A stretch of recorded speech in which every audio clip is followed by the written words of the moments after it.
built this bike because I'd been riding around our shop dyno for a while and that bike just seemed too heavy for me. So I definitely wanted a bike with 2-up capabilities. And our buddies at S&S hooked us up with a V111, which is a super strong motor, definitely capable of hauling around 2 people at speed, and coupled that with Baker's 6-speed transmission, and this thing's built to go for miles and miles.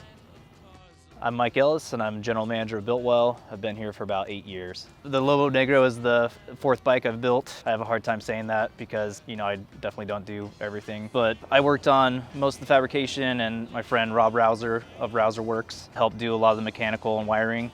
One of the things I struggled with on this bike was the fiberglass. I made this dash panel and some custom side covers for it. It took me a lot longer than I expected. So being a fan of Sportsters, I definitely wanted to get a Sportster component on this bike. So these are actually late model Sportster hard bags that I built the mounts for and got those to fit with this unit. Mechanically, this thing definitely going to be a fire breather, so in order to tame the S&S 111, got a Baker 6-speed, a full Baker clutch pack, and then everything else is basically new old stock parts to make sure that this thing's solid for a long time.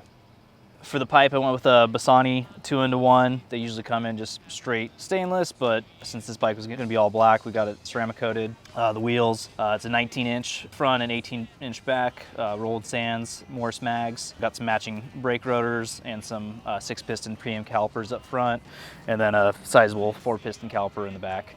The paint I decided to go with was inspired by Bubble Visor over in the UK. I used Matt Ross to paint the bike. I basically just wanted to look like a factory Harley paint job that they never produced, so it was just low key and really no frills.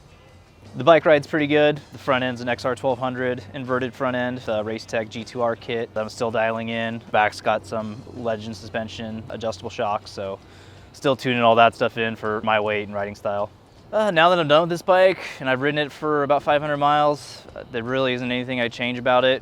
This bike's actually built really nicely to be super serviceable in case any issues arise. The electricals are all super easy to access under circuit breakers. The bags hold, any tools or extra fuel I need.